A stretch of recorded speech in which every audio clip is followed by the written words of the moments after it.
There's a device that I've been using called a Whoop.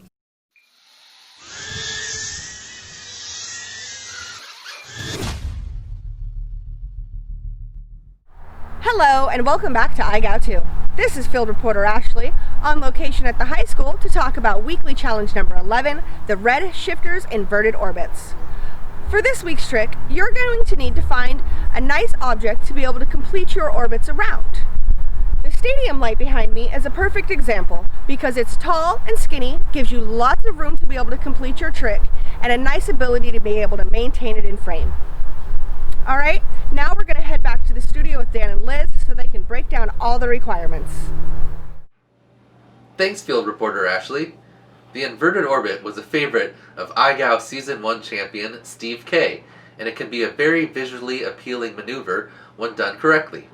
And I know it seems like I say this every week, but the stick positioning and movements can be quite confusing, so it's best to try to get those down in the simulator before attempting this in real life. This week's featured sponsor is R3Dshifters.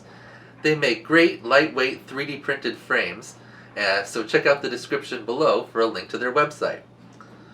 The winner of Best Video this week will receive a Red Whoop Zero Grav inverted 65mm pusher style frame and a 5% off coupon to the R3Dshifters website.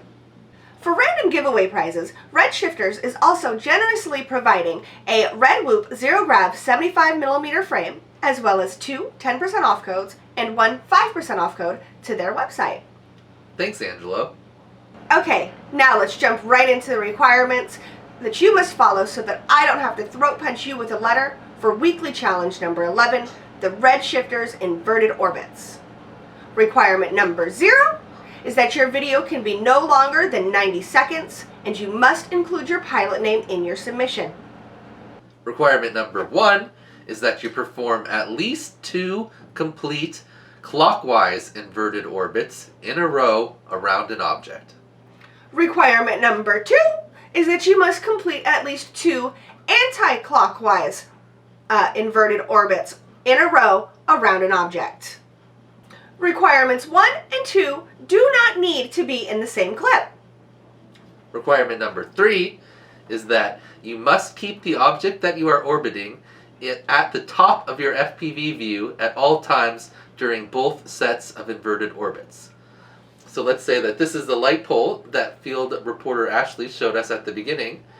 Then while you're doing both sets of inverted orbits, the pole must stay here at the top of the FPV view.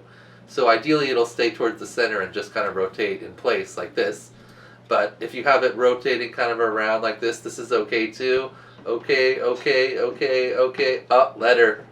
Now it's on the side. Now you're doing like a knife edge orbit, not an inverted orbit. So you want to keep the pole at the top of the FPV view at all times. At no time can it go below the corner to the side. That will result in a letter. This maneuver can be confusing and frustrating at first, but once you get an inverted orbit locked in, and you've learned to adjust your sticks to control it, it'll be a great addition to any freestyle skill set. If you're looking for some pro tips on inverted orbits, there are several videos out there, but I would suggest this instructional video here from IGOW Season 1 champion Steve K. He goes over how to do a standard inverted orbit as well as his signature move that helped him win IGOW Season 1, which is the rolling inverted orbit. That looks really cool. He also won week 14 of IGOW Season 1, which was the inverted orbits last season, and you can see that video here where he does both orbits in both directions with his rolling orbits as well, all in one clip. Super impressive. If anyone can pull that off this season, they might just win again. Good luck and happy whooping! Bye!